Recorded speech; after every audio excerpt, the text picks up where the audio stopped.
ನಮಸ್ಕಾರ, ನಿಮ್ಮೆಲ್ಲರಿಗೂ ರಂಜು ಕಿಚನ್ 05 ಚಾನಲ್ಗೆ ಸ್ವಾಗತ.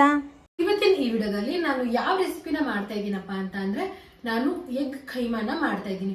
ಸೊ ಅದನ್ನ ಹೇಗ್ ಮಾಡ್ತೀನಿ ಅಂತ ತೋರಿಸ್ಕೊಡ್ತೀನಿ. ಅದಕ್ಕೂ ಮುಂಚೆ ಇನ್ನು ಯಾರ್ಯಾರು ನನ್ನ ಚಾನಲ್ಗೆ ಸಬ್ಸ್ಕ್ರೈಬ್ ಆಗಿಲ್ಲ ಅವ್ರು ಪ್ಲೀಸ್ ಹೋಗ್ಬಿಟ್ಟು ಸಬ್ಸ್ಕ್ರೈಬ್ ಆಗಿ. ಸೊ ಬನ್ನಿ, ಇವಾಗ ನಾವು ತಡ ಮಾಡದೆ ಈ ರೆಸಿಪಿ ಹೇಗ್ ಮಾಡೋದು ಅಂತ ನೋಡೋಣ.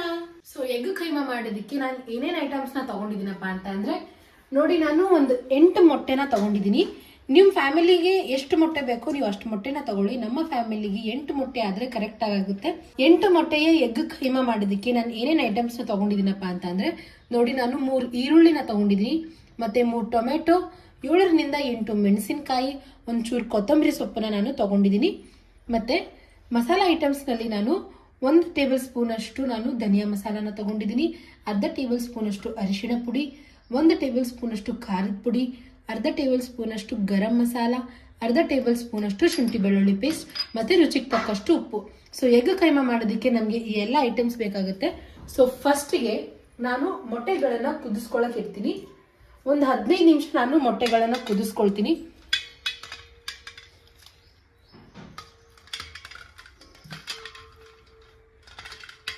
ಸೊ ನೋಡಿ, ನಾನು ಇವಾಗ ಮೊಟ್ಟೆಗಳನ್ನ ಕುದಿಸ್ಕೊಳಕ್ ಇಟ್ಕೊಂಡಿದ್ದೀನಿ. ನೋಡಿ, ಮೊಟ್ಟೆ ಮುಳುಗುವಷ್ಟು ನೀರು ಹಾಕೊಂಡ್ರೆ ಸಾಕು. ಸೊ ಮೊಟ್ಟೆ ಬೇಗ ಕುದಿಬೇಕು ಅಂತ ಅಂದು ನಾನು ಒಂದು ಸ್ವಲ್ಪ ಉಪ್ಪನ್ನ ಹಾಕೊಳ್ತಾ ಇದ್ದೀನಿ. ಒಂದು ಅರ್ಧ ಸ್ಪೂನ್ ಅಷ್ಟು ನಾನು ಉಪ್ಪನ್ನ ಹಾಕೊಂಡಿದ್ದೀನಿ. ಉಪ್ಪು ಹಾಕೊಳ್ಳೋದ್ರಿಂದ ಆದಷ್ಟು ಬೇಗ ಮೊಟ್ಟೆಗಳು ಕುದಿಯುತ್ತೆ. ಸೊ ಇವಾಗ ಮೊಟ್ಟೆ ಕುದಿಯೋವರೆಗೂ ನಾನು ಎಲ್ಲ ವೆಜಿಟೇಬಲ್ಸ್ನ ಕಟ್ ಮಾಡಿ ಇಟ್ಕೊಳ್ತೀನಿ. ಸೊ ನೋಡಿ, ಇವಾಗ ನಾನು ಎಲ್ಲ ಮೊಟ್ಟೆಗಳನ್ನ ಕುದಿಸ್ಕೊಂಡು ಮತ್ತೆ ಅದರ ಸಿಪ್ಪೆಗಳನ್ನ ನಾನು ತೆಗೆದಿಟ್ಕೊಂಡಿದ್ದೀನಿ. ಮತ್ತೆ ಹೇಳಿರೋ ಹಾಗೆ ನಾನು ಟೊಮೆಟೊ, ಈರುಳ್ಳಿ, ಮೆಣಸಿನಕಾಯಿನ ಕಟ್ ಮಾಡ್ಕೊಂಡಿದ್ದೀನಿ, ಮತ್ತೆ ಕೊತ್ತಂಬರಿ ಸೊಪ್ಪನ್ನ ಕೂಡ ನಾನು ಕಟ್ ಮಾಡ್ಕೊಂಡಿದ್ದೀನಿ. ಸೊ ಇವಾಗ ನಾನು ಎಲ್ಲ ಮೊಟ್ಟೆಗಳನ್ನ ಸೇಮ್ ಇದೇ ರೀತಿನೇ ಕಟ್ ಮಾಡ್ಕೊಳ್ತೀನಿ. ಸೊ ನೋಡಿ, ನಾನು ಎಲ್ಲ ಮೊಟ್ಟೆಗಳನ್ನ ಚಿಕ್ಕ ಚಿಕ್ಕ ಪೀಸ್ ಆಗಿ ಕಟ್ ಮಾಡ್ಕೊಂಡಿದ್ದೀನಿ. ಸೊ ಇವಾಗ ನಾವು ಜಾಸ್ತಿ ಟೈಮ್ ವೇಸ್ಟ್ ಮಾಡ್ಲಾರ್ದೇನೆ ಬನ್ನಿ ಡೈರೆಕ್ಟ್ ಆಗಿ ನಾವು ಇವಾಗ ಎಗ್ ಖೈಮಾನ ಮಾಡ್ಕೊಳ್ಳೋಣ. ಸೊ ನೋಡಿ, ನಾನು ಈ ಸ್ಪೂನ್ ಇಂದ ಒಂದು 5 ಸ್ಪೂನ್ ಅಷ್ಟು ಎಣ್ಣೆನ ಹಾಕೊಳ್ತೀನಿ. ಸೊ ನೋಡಿ, ಇವಾಗ ನಾನು 5 ಸ್ಪೂನ್ ಅಷ್ಟು ಎಣ್ಣೆನ ಹಾಕೊಂಡಿದ್ದೀನಿ. ಸೊ ನೋಡಿ, ಇವಾಗ ಎಣ್ಣೆ ಫುಲ್ ಕಾದಿದೆ. ನಾನು ಫುಲ್ ಎಣ್ಣೆ ಕಾಯೋವರೆಗೂ ನಿಂತಿದ್ದೆ. ಏನಕ್ಕಂದ್ರೆ ಜಾಸ್ತಿ ಎಣ್ಣೆ ಕಾದ ನಂತರ ವೆಜಿಟೇಬಲ್ಸ್ ಹಾಕೋದ್ರಿಂದ ನಾವು ಏನೇ ಐಟಮ್ ಮಾಡಿದ್ರು ಅದು ತುಂಬಾ ಟೇಸ್ಟ್ ಆಗಿರುತ್ತೆ. ಸೊ ನಾನು ಫಸ್ಟ್ ಈರುಳ್ಳಿ ಹಾಕೊಳ್ತಾ ಇದ್ದೀನಿ. ಈರುಳ್ಳಿ ಜೊತೆಗೆ ನಾನು ಹಾಗೇನೆ ಮೆಣಸಿನಕಾಯಿನ ಕೂಡ ಹಾಕೊಳ್ತೀನಿ. ಸೊ ನೋಡಿ, ಇವಾಗ ಈರುಳ್ಳಿ ಮೆಣಸಿನಕಾಯಿ ಹಾಕೊಂಡ ನಂತರ ನೀಟಾಗಿ ಇದನ್ನ ನಾನು ಫ್ರೈ ಮಾಡ್ಕೊಳ್ತಾ ಇದ್ದೀನಿ.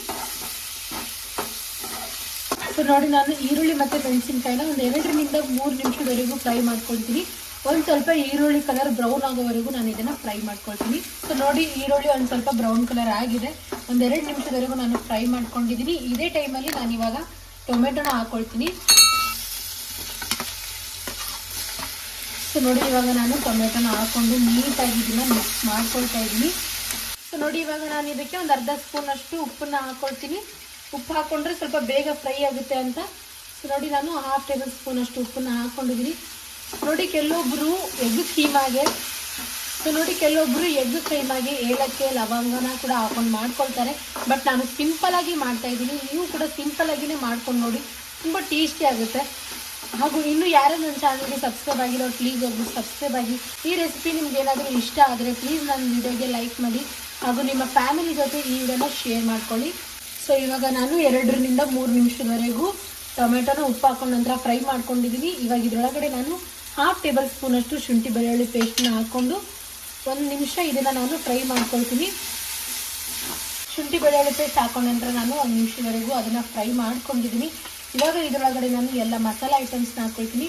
ನೋಡಿ, ನಾನು 1/2 ಟೇಬಲ್ ಸ್ಪೂನ್ ಅಷ್ಟು ಅರಿಶಿಣ ಪುಡಿನ ಹಾಕೊಳ್ತೀನಿ, 1 ಟೇಬಲ್ ಸ್ಪೂನ್ ಅಷ್ಟು ಧನಿಯಾ ಮಸಾಲ, ಅರ್ಧ ಟೇಬಲ್ ಸ್ಪೂನ್ ಅಷ್ಟು ಗರಂ ಮಸಾಲ, 1 ಟೇಬಲ್ ಸ್ಪೂನ್ ಅಷ್ಟು ಖಾರದ ಪುಡಿ. ಎಲ್ಲ ಮಸಾಲೆ ಐಟಮ್ಸ್ ಹಾಕೊಂಡ ನಂತರ ಇವಾಗ ನಾನು ಇದನ್ನ ನೀಟಾಗಿ ಮಿಕ್ಸ್ ಮಾಡ್ಕೊಳ್ತೀನಿ. ನಿಮ್ಗೇನಾದ್ರೂ ಜಾಸ್ತಿ ಸ್ಪೈಸಿ ಇಷ್ಟ ಅಂತಂದ್ರೆ ನೀವು ಒಂದು ಸ್ವಲ್ಪ ಖಾರ ಜಾಸ್ತಿ ಹಾಕೊಳ್ಬಹುದು. ನಾನೊಂದು ಸ್ವಲ್ಪ ಕಡಿಮೆನೇ ಹಾಕೊಂಡಿದ್ದೀನಿ. ಒಂದು ಚಿಕ್ಕ ಕಪ್ಪಷ್ಟು ಇವಾಗ ನಾನು ನೀರನ್ನ ಹಾಕೊಳ್ತೀನಿ. ಸೊ ನೋಡಿ, ಇಷ್ಟು ನೀರು ಹಾಕೊಂಡ ನಂತರ ಇವಾಗ ಇದನ್ನ ನೀಟಾಗಿ ನಾನು ಮಿಕ್ಸ್ ಮಾಡ್ಕೊಳ್ತೀನಿ. ಸೊ ಇವಾಗ ನೋಡಿ, ನಾನು ನೀರು ಹಾಕೊಂಡ ನಂತರ ಕುದಿ ಬರೋವರೆಗೂ ಇದನ್ನ ಕುದಿಸ್ಕೊಂಡಿದ್ದೆ.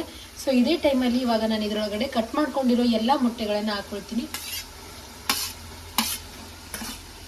ನೋಡಿ ಇವಾಗ ನಾನು ಎಲ್ಲ ಮೊಟ್ಟೆಗಳನ್ನ ಹಾಕೊಂಡ ನಂತರ ನೀಟಾಗಿ ಇದನ್ನ ಮಿಕ್ಸ್ ಮಾಡ್ಕೊಂಡಿದೀನಿ. ಫುಲ್ ಎಲ್ಲ ಗ್ರೇವಿ ಮೊಟ್ಟೆಗೆ ಹತ್ಕೊಳ್ಳೋ ಹಾಗೆ ನಾನು ಇದನ್ನ ಮಿಕ್ಸ್ ಮಾಡ್ಕೊಂಡಿದೀನಿ. ಸೊ ಆಯ್ತು ನೋಡಿ, ಇವಾಗ ಕೇವಲ 2 ನಿಮಿಷ ಇದನ್ನ ನಾನು ಕುದಿಸ್ಕೊಂಡು ಗ್ಯಾಸ್ ಆಫ್ ಮಾಡ್ಕೊಳ್ತೀನಿ. ಸೊ ಇಷ್ಟು ಈಸಿಯಾಗಿ ನಾವು ಎಗ್ ಕೈಮಾನ ಮಾಡ್ಕೊಳ್ಬಹುದು. ಸೊ ನೋಡಿ ಇವಾಗ ನಾನು 2 ನಿಮಿಷದವರೆಗೂ ಎಗ್ ಕೈಮಾನ ಕುದಿಸ್ಕೊಂಡಿದೀನಿ. ಸೊ ಇವಾಗ ಫೈನಲ್ ಆಗಿ ನಾನು ಇವಾಗ ಫೈನಲ್ ಐಟಮ್ನ ಹಾಕ್ತೀನಿ. ಏನಂತ ಅಂದ್ರೆ ಕೊತ್ತಂಬರಿ ಸೊಪ್ಪು ಹಾಕೊಂಡು ಇವಾಗ ನಾನು ಇದನ್ನ ಮಿಕ್ಸ್ ಮಾಡ್ಕೊಂಡು ಗ್ಯಾಸ್ ಆಫ್ ಮಾಡ್ಕೊಳ್ತೀನಿ. ನೋಡಿ ಈಸಿಯಾಗಿ ನಾವು ಎಗ್ ಕೈಮಾನ ಮನೆಯಲ್ಲಿ ಒಂದು 10 ನಿಮಿಷದಲ್ಲೇ ಮಾಡ್ಕೋಬಹುದು. ನೀವು ಕೂಡ ಒಮ್ಮೆ ಈ ರೆಸಿಪಿನ ಟ್ರೈ ಮಾಡಿ. ಇದ್ರ ಜೊತೆ ಸ್ಪೆಷಲಿ ರೊಟ್ಟಿ ಆಗಲಿ, ಚಪಾತಿ, ಪರೋಟ, ವೈಟ್ ರೈಸ್, ನೀವು ಯಾವುದ್ರ ಜೊತೆ ತಿಂದ್ರೂ ಒಳ್ಳೆ ಕಾಂಬಿನೇಷನ್ ಆಗಿರುತ್ತೆ. ಹಾಗೂ ಎಗ್ ಕೈಮಾ ಮಟನ್ ಕೈಮಾಗಿಂತ ಏನು ಕಡಿಮೆ ಇರಲ್ಲ, ತುಂಬಾ ಅಂದ್ರೆ ತುಂಬಾ ಚೆನ್ನಾಗಿರುತ್ತೆ. ನೀವು ಕೂಡ ಒಮ್ಮೆ ಈ ರೆಸಿಪಿನ ಟ್ರೈ ಮಾಡಿ. ಸೊ ಇವಾಗ ನಾನು ಗ್ಯಾಸ್ ಆಫ್ ಮಾಡ್ಕೊಂಡ್ಬಿಟ್ಟು ಇದನ್ನ ನಾನು ಚಪಾತಿ ಜೊತೆ ಸರ್ವ್ ಮಾಡ್ಕೊಳ್ತೀನಿ. ಸೊ ನೋಡಿ, ಆ ಸೈಡ್ ನಮ್ಮಮ್ಮ ಚಪಾತಿ ಮಾಡ್ತಾ ಇದ್ದಾರೆ, ಹಾಗೂ ನಾನು ಈ ಸೈಡು ಎಗ್ ಕೀಮಾನ ರೆಡಿ ಮಾಡ್ಕೊಂಡು ಇಟ್ಕೊಂಡಿದ್ದೀನಿ. ಸೊ ಇವಾಗ ನಾನು ಚಪಾತಿ ಜೊತೆ ಎಗ್ ಕೀಮಾನ ಸರ್ವ್ ಮಾಡ್ಕೊಂಡು ತೋರಿಸ್ತೀನಿ. ಸೊ ನೋಡಿ, ನಾನು ಚಪಾತಿ ಜೊತೆ ಇವಾಗ ಎಗ್ ಕೀಮಾನ ಸರ್ವ್ ಮಾಡ್ಕೊಳ್ತಾ ಇದ್ದೀನಿ.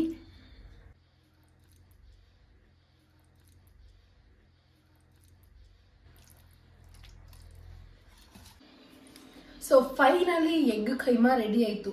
ನೋಡಿದ್ರಲ್ಲ, ಒಂದು 10ರಿಂದ 12 ನಿಮಿಷ ಮ್ಯಾಕ್ಸಿಮಮ್ ಅಂದ್ರೂ ಇಷ್ಟು ಈಸಿಯಾಗಿ ಇಷ್ಟು ಕಡಿಮೆ ಸಮಯದಲ್ಲಿ ನಾವು ಎಗ್ ಕೈಮಾನ ಮಾಡ್ಕೋಬಹುದು. ಐ ಹೋಪ್ ನಿಮ್ಗೆಲ್ಲರಿಗೂ ಈ ರೆಸಿಪಿ ಇಷ್ಟ ಆಗಿದೆ ಅಂತ ಅನ್ಕೊಂತೀನಿ. ಇಷ್ಟ ಆದಲ್ಲಿ ನನ್ನ ಚಾನಲ್ಗೆ ಸಬ್ಸ್ಕ್ರೈಬ್ ಆಗಿ, ಹಾಗೂ ಈ ವಿಡಿಯೋನ ನಿಮ್ಮ ಫ್ಯಾಮಿಲಿ ಮತ್ತೆ ಫ್ರೆಂಡ್ಸ್ ಜೊತೆ ಶೇರ್ ಮಾಡ್ಕೊಳ್ಳಿ.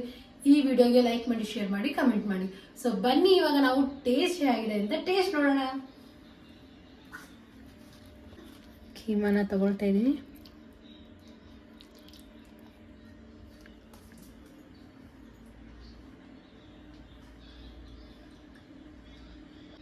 ನಿಜವಾಗ್ಲೂ ಹೇಳ್ತೀನಿ, ಎಗ್ ಕೈಮಾ ಅಂತೂ ತುಂಬಾ ಟೇಸ್ಟಿ ಆಗಿದೆ. ನೀವೇನಾದ್ರೂ ಇದನ್ನ ತಿಂದ್ರೆ ಕಳ್ದೋಗ್ಬಿಡ್ತೀರಾ, ನಿಜ ಹೇಳ್ತಾ ಇದೀನಿ.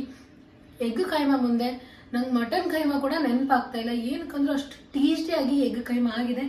ನೀವೊಮ್ಮೆ ಇದನ್ನ ತಪ್ಪದೆ ಟ್ರೈ ಮಾಡಿ, ನಿಮಗೂ ಕೂಡ ತುಂಬಾ ಇಷ್ಟ ಆಗುತ್ತೆ. Thanks for watching.